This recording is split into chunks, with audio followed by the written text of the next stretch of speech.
Hi, I'm Ryan Harkin, and I've built Level 42. This is a hangar in space with a Lego store, and I'm having a few technical problems with the magnetic road. Oh, how does that work? So we have some of these little toys have a train magnet underneath them, and the train magnet sits on the road, and there's a Lego fridge magnet underneath on a tank track running on its side, and it's going around in an oval shape and dragging along these little toys. That is So brilliant. each one has the magnet in it, as you can see here. So this is the magnet, and that's just a regular tile there. Yeah, So as you put it on, when a magnet picks it up, I wait for a magnet to come along. So there's a magnet, and they're evenly spaced-ish. And when the magnet comes along, it picks up the fridge magnet and drags it along. So I'm having a few snagging troubles. It normally moves quite smoothly, and with transporting it, something's come loose and it's jerking a little bit at the moment. But normally it's quite smooth. But yeah, the magnets are just strong enough to work through a tile. It won't go through a whole brick, but the fridge magnet with the train magnet works just nicely through one of these 8x16 tiles. Excellent. That's So really it's just clever. strong enough. So I understand that this is Yeah, the so I have a internal prototype mechanism? here. Yeah, I have a prototype here of it, and really this shows it's underneath. So normally it sits like this, of course, and I've got different color tiles, so you can see that they're multiple tiles, but that's actually just because I only had that number of them.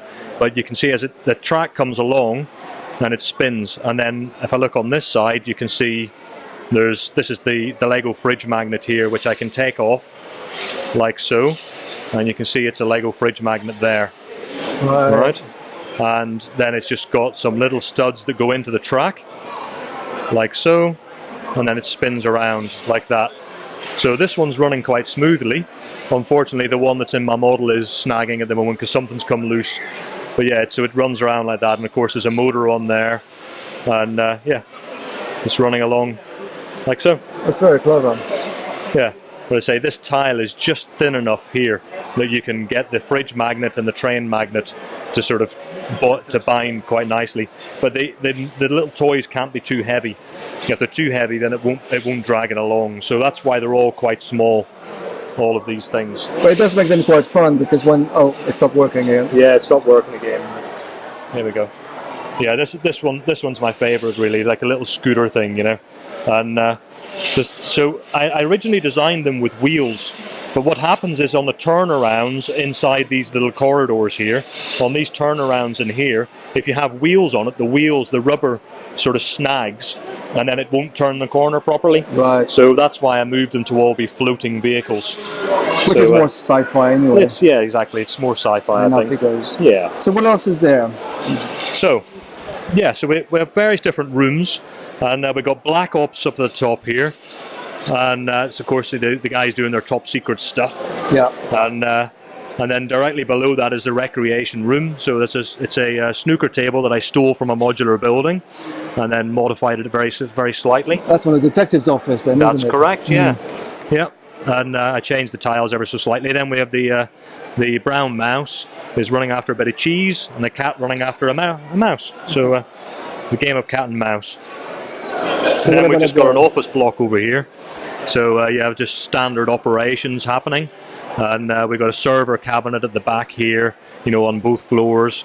And there's somebody working on the server cabinet there. And yeah. And you've got the pink ones and the green ones. They're not mixing. They're in their own divisions, you know. So there's like dual redundancy. So they're different operations. So away they go. I like the way the doors look. It's hard to see, but they're very well detailed. Yeah, thank you. Yeah. Do they open up, or is it just? No, they don't open. I intended them to open, but I ran out of time before I was able to get them. I wanted to get them to open and make it look like an elevator shaft. Yeah. But there was no time in it. I think with them so deep in the model, I think actually it'll be wasted, that detail anyway. It's true, but they're all the same kind of doors, but they're all really, really nice. I like the. Yeah, thank you. So So then on the other side, we have the server room up on the top. So they get, again, a different color of uniform for the server room. And then we have a little play on the Death Star canteen there. So you see, probably he's behind a pillar at the moment, but you can just about see Darth Vader if you come around the other angle. Yes, there and there's a little stack of trays there. So it's a homage to Eddie Izzard's sketch of the Death Star canteen. And you got Mr. Stevens in the background telling him he needs his tray. Very nice. So this isn't supposed to be the Death Star, but I just thought that was quite funny. Why not? Yeah.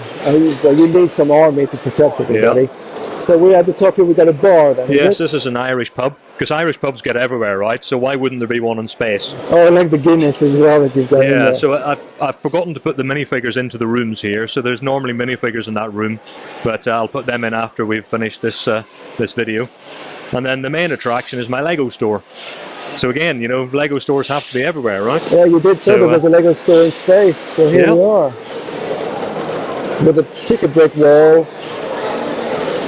Yes, the details taken from some of the official Lego sort of builds of Lego stores, and then yeah. So back here we have what, a mech of sorts? Yeah, so this is Auric. So this is from a previous model that I built. So my first space wall was a light grey space wall, and when I was building it, Peter Reed was mentoring me through it, and as he did with this hangar as well. But he was telling me basically, I built my space wall. He said, right now you need something to put in the space wall, and it can't be grey. So he said, pick a colour as long as it's not grey. So I thought, white and gold. So he became Auric, which again, that was Peter's idea from the gold fingers. Of course.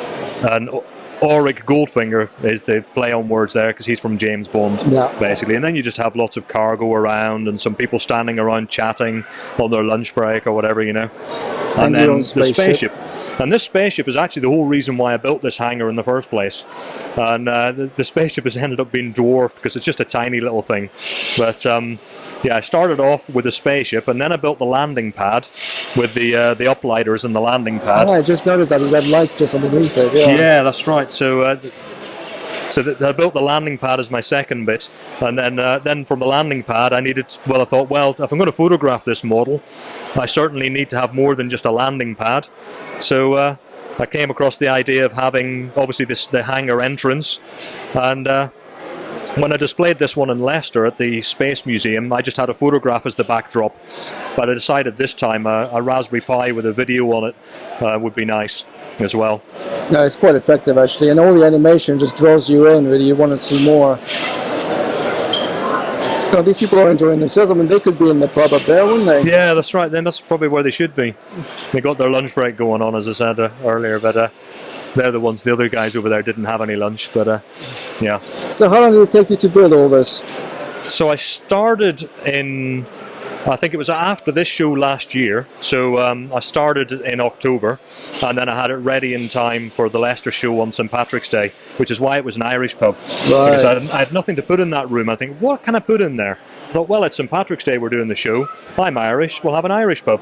But again, the whole idea, Irish pubs are everywhere, right? So. Very nice. Well, thank you very much for showing me around. This is really cool. Cool you're welcome.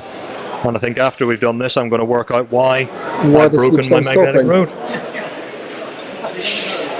Oh, the other thing you're seeing here as well, it's just these fans. I didn't notice that. A lot of people commented on them. They work quite nicely.